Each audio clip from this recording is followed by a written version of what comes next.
बदल सकती है। किसको? इविल थॉट, इविल थॉट, बुरे विचारों को। एंड इवन, और कैसा व्यक्ति था वो?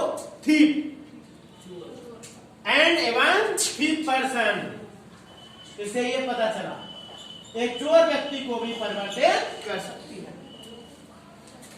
थर्ड एग्जाम्पल हम लेते हैं यहां पर गौतम ऋषि का। It is very interesting story.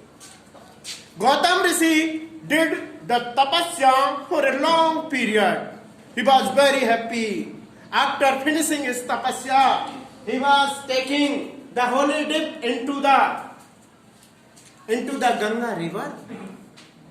But at the time of dipping, he was inside the Ganga water, and a crane he detached over his body. उसने छेद डाल दी उसके शरीर पे।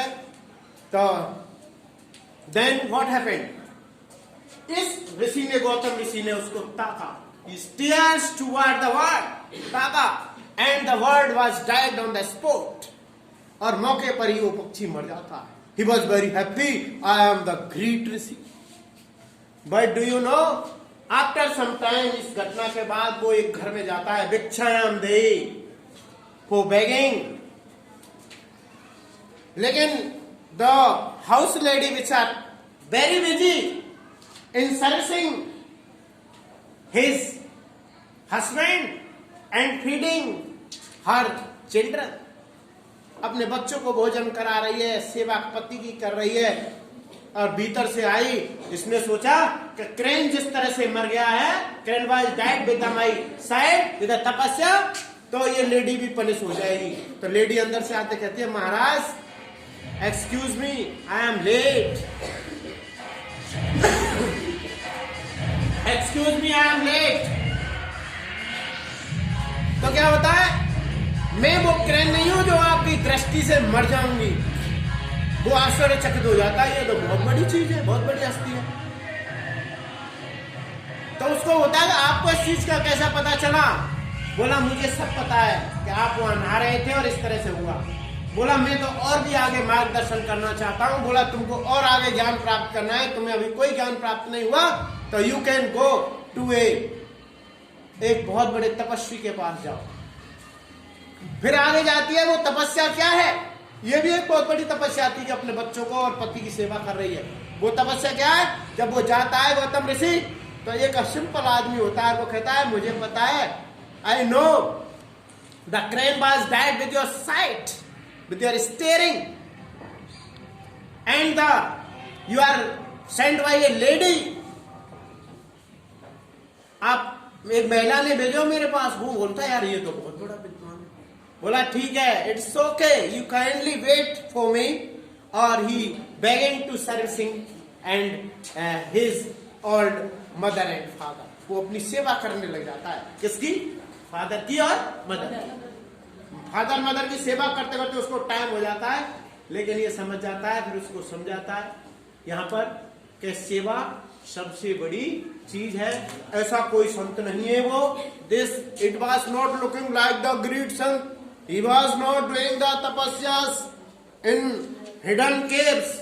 छुपी हुई गुफा में तपस्या नहीं कर रहा है। What he is only serving his mother and father.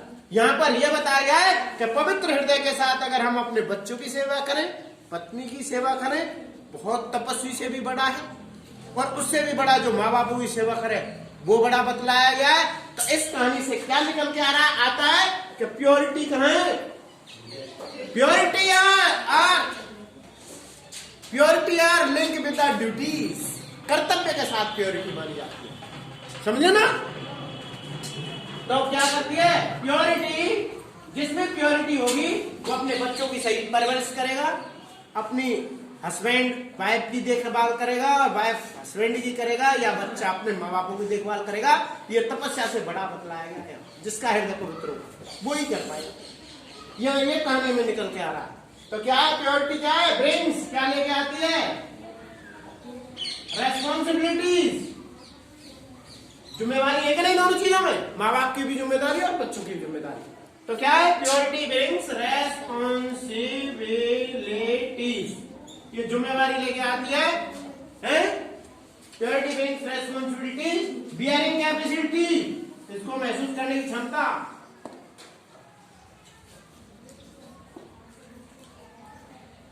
है ना। और क्या है तब, और जो रेस्पॉन्सिबिलिटी इज माइटर देन तपस्या, या ये भी आ निकल के नहीं आ रहा कि रेस्पॉन्सिबिलिटी क्या है, किससे भी बड़ी है, तपस्या से भी बड़ी है। रेस्पॉन्सिबिलिटी को ही प्योरिटी कहते हैं हम, रेस्पॉन्सिबिलिटी इसका मतलब है purity. Purity is matter then तपस्या, ठीक है साहब। अब चौथा एपिसोड आता बड़ा सिंपल सा, we can say about parrot. Parrot was taken away by vulgar और by scholar। एक क्रूअल आदमी होता है, एक धूर्त आदमी होता है, धूर्त व्यक्ति होता है। स्कॉलर कौन होता है? एक विद्वान होता है। कौन होता है? विद्वान। और ये विद्वान के पास एक तोता होता है और एक वल्गर में धूर्त के पास होता है। After some time period the capacity the parrot which was with the scholar have very polite nature, have the good quality of speech। आप जानते हो तोता बोलने लग जाता, but parrot with the vulgar he making the abuses and very tough language, which means shows कि अगर हम दोनों एक माँ बाप को पैदा हुए, they were born with the same parents, but in the company of the vulgar and scholar they have changed। तो प्योरिटी भी कई बार हम जब जाते हैं किसी की संगति में जो है बदल जाती है। इसलिए प्योरिटी का ख्यालात रखने के लिए और प्योरिटी को हम चलाने के लिए तो हमको क्या करना चाहिए? अच्छी संगति रखनी चाहिए। तो तीसरा ये निकल के आ रहा, तो प्योरिटी की क्या यहां पर आई परिभाषा निकल के कि प्योरिटी को किसकी जरूरत होती है? कंपनी की। Purity need company, purity need नहीं, प्योरिटी अफेक्टेड, इसको देखो यहां मिटा दे थोड़ा सा। Purity affected why company, affected why company. अब बेटा मेरे पास आपको मैं पूरा लेसन पढ़ा चुका हूं, इसमें क्वेश्चन बनता है what is the power of purity. तो इसका आंसर कैसे लिखेंगे? देखो कितना सिंपल हो गया। अभी देखें आप क्या, these are the following are the power of purity. फिर कैसे लिखेंगे? In presence of purity there is no evil और बैड थिंग्स और the bad person, as in case of Dronacharya task to the Yudhishthira and the Duryodhana. लिख दे पहली line. दूसरा क्या लिखेंगे? Purity can change evil thought and even think person as in case of Baba Hari Baba. Baba Hari Baba के case में देखते हैं तो किस तरह से चेंज करती है। नंबर तीसरी लाइन लिखेंगे प्योरिटी बिंग रेस्पॉन्सिबिलिटी। प्योरिटी में क्षमता होती है जिम्मेवारी निभाने की।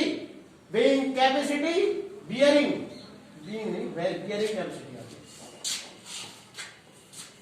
Purity being responsibility and bearing capacity